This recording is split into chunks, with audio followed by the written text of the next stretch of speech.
De'Aaron Fox, top 5 point guard in the NBA, officially, and I stand on that hill. This video is about to be a De'Aaron Fox glaze fest. Let's just get that out the way right now. De'Aaron Fox is a top 2 favorite player of mine. It's him and Chris Paul. And De'Aaron Fox is slowly taking the number 1 spot as Chris Paul ages out of the NBA. But obviously, De'Aaron Fox, why do I love him? He made me fall in love with Kentucky. I'm going to play this video. This is me when he got drafted. NBA draft. The Sacramento Kings select De'Aaron Fox. Let's go! That's my boy, De'Aaron! And I even got his Kentucky jersey. Look at this is my glorious King De'Aaron Fox's jersey. But time out on the glazing for a second. The real point of this video is to discuss whether De'Aaron Fox is a top 5 point guard in the NBA right now. And yeah, I think he is after what I've seen, because the Kings, they started the year off good. They had De'Aaron Fox, then they went on a little skid and they're falling off. And then De'Aaron Fox comes back, and now they're the only team to beat the Lakers in LA, and they blew them out. That game wasn't really a game. I know it ended up being 15 points, but it was over by the midway through the third quarter. It was bad. So based upon what I'm looking at, the point guards include SGA, and yeah, SGA is a point guard based on this, but obviously many people say he's a shooting guard. That's fine. That's fine by me. You can say he's a shooting guard. That just makes my point even better. But obviously, Steph Curry, Luka Doncic are the 1 and 2.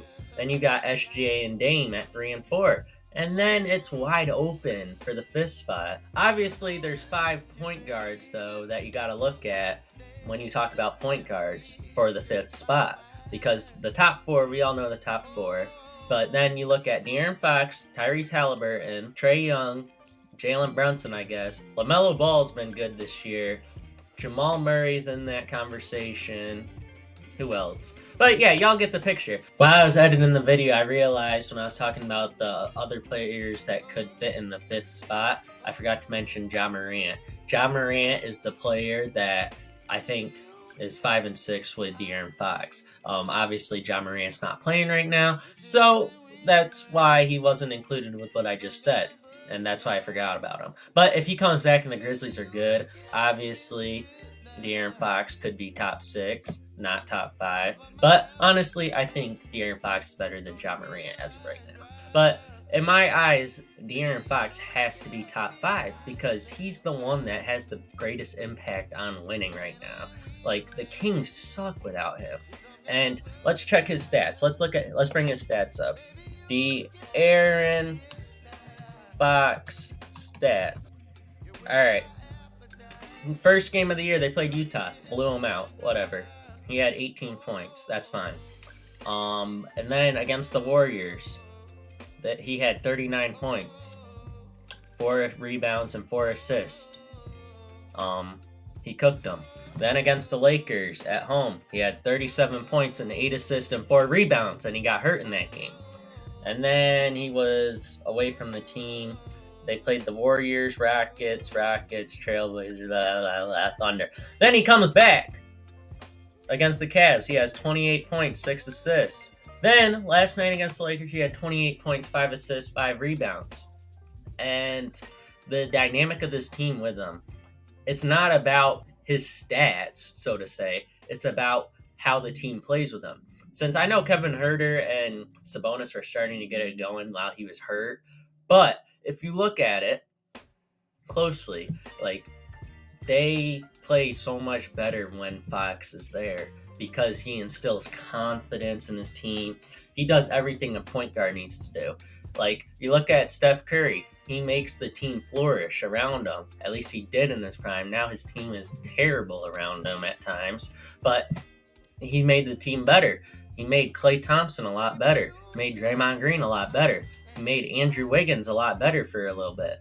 Chris Paul, when you look at prime Chris Paul, his impact on his teammates is off the chain. Then Russell Westbrook, as much criticism as he gets, he made his team better. He made players better. Paul George, Bradley Beal, they all had their best seasons of their careers when they played with Russell Westbrook. And that's the dynamic get when I see De'Aaron Fox play. Obviously, you can argue Tyrese Halliburton does that too.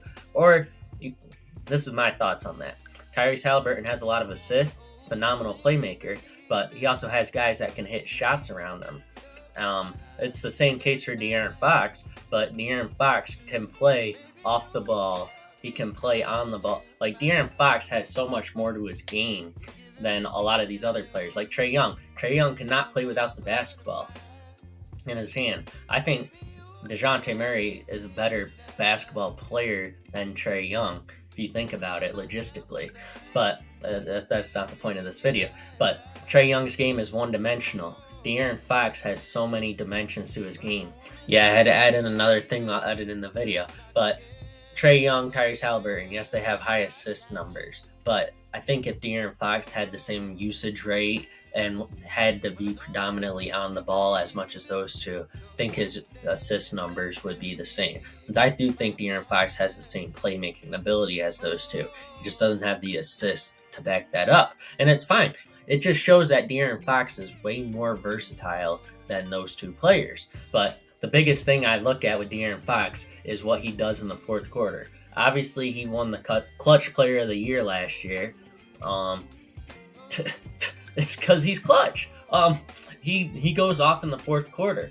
Like, he had the Warriors shaking in their boots in the playoffs in the fourth quarter. If he didn't get hurt, they probably would have won that series against the Warriors last year. Let's just be honest. And there's just so much about De'Aaron Fox's game that screams at you. This dude is in the conversation right now with Steph Curry, Luka Doncic, SGA, and Damian Lillard. And you could argue Damian Lillard's fallen off a little bit, but I think he's just in a weird situation right now. Once he gets it figured out. Like, he had 37 last night. He had 35 points before the third quarter. Actually, I think he had 37 points in 3 quarters. Like, obviously, I don't think Fox is better than Damian, but maybe within the next 2 or 3 years. But Fox's team is so much better with him on the court and playing. And it just shows that he's a top 5 point guard in the NBA. I think we need to settle this argument. De'Aaron Fox is officially him. Top 5 point guard, top 5 greatest point guard of all time. Obviously, I don't believe the top 5 greatest point guard of all time. But he is a top 5 point guard right now. It's just the energy of De'Aaron Fox screams leadership, and it just screams good basketball. If this team had defense around this team, like they had OG Anunoby, I think they could honestly be contenders. But Sabonis is... he had a good game last night, but Sabonis does scare me. I mean, he got locked up by Draymond and Kevon Looney, who are both 4 inches shorter than him. But, it's not a hate video on Sabonis. It is a De'Aaron Fox glaze video.